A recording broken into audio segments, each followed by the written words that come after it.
Hello friends, আসসালামু আলাইকুম। সবাইকে অনেক অনেক শুভেচ্ছা জানিয়ে শুরু করছি আজকের রেসিপি।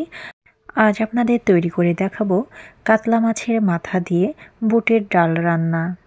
আশা করছি আজকের রেসিপিটি আপনাদের কাছে অনেক পছন্দ হবে, আর পছন্দ হলে অবশ্যই চ্যানেলটি সাবস্ক্রাইব করে নিয়মিত চ্যানেলের সাথেই থাকবেন।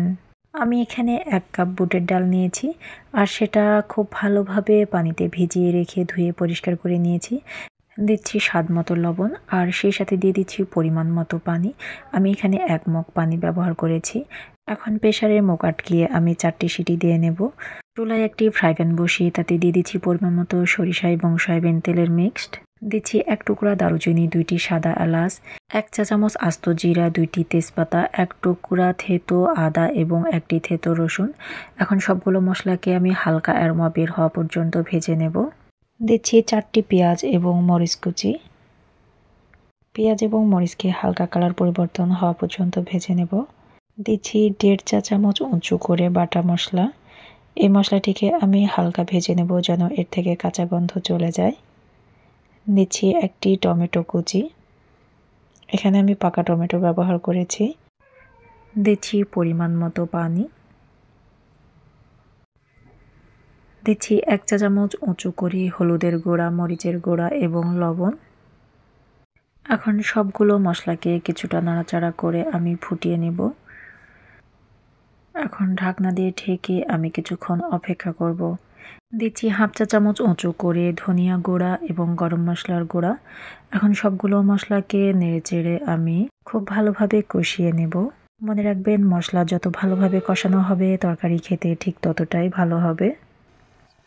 আমার মশলা কষানো হয়ে গেছে, দেখতে পাচ্ছেন মশলা থেকে তেল ছেড়ে দিয়েছে। মশলা থেকে এভাবে তেল ছেড়ে দিলে বুঝবেন যে মশলা কষানো হয়ে গেছে। এখন দিয়ে দিচ্ছি কাতলা মাছের মাথা।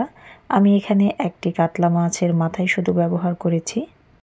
এখন নাড়াচাড়া করে মশলার সঙ্গে খুব ভালোভাবে মিক্সড করে নেব। আপনারা দেখতে পাচ্ছেন অনেকটা পানি বের হয়ে গেছে, আর এই পানিতে আমি কিছুটা কষিয়ে নেব। দিচ্ছি 1টি আলুর হাফ অংশ, আর আলুটিকে আমি এভাবে পাতলা করে স্লাইস করে কেটে নিয়েছি। আমার কাছে মনে হয়েছে বুটের ডাল অল্প হয়েছে, যার কারণে এভাবে আমি আলু টুকরো করে কেটে দিয়েছি। বুটের পরিমাণ পর্যাপ্ত হলে এভাবে আলু টুকরো করে দেওয়ার কোনো প্রয়োজন নেই। আমি কিছুটা নেড়ে চেড়ে দিয়ে দিচ্ছি পরিমাণ মতো পানি, আর এই পানিতে আমি মাছটিকে খুব ভালোভাবে কষিয়ে নেব। এখন ঢাকনা দিয়ে ঢেকে কিছুক্ষণ অপেক্ষা করব। ফিরে আসলাম কিছুক্ষণ পর। এখন খুন্তির সাহায্যে মাছের মাথাটিকে আমি কিছুটা ভেঙে নিয়েছি, আর দিচ্ছি আগে থেকে সেদ্ধ করে রাখা বুট বা ছোলা, আপনারা যেটাই বলেন না কেন। যারা ভিডিওতে এখনও লাইক দেননি তাদের কাছে অনুরোধ করব 1টি লাইক দেওয়ার জন্য, কারণ আপনাদের 1টি লাইক আমাকে পরবর্তী ভিডিও বানাতে উৎসাহ যোগায়।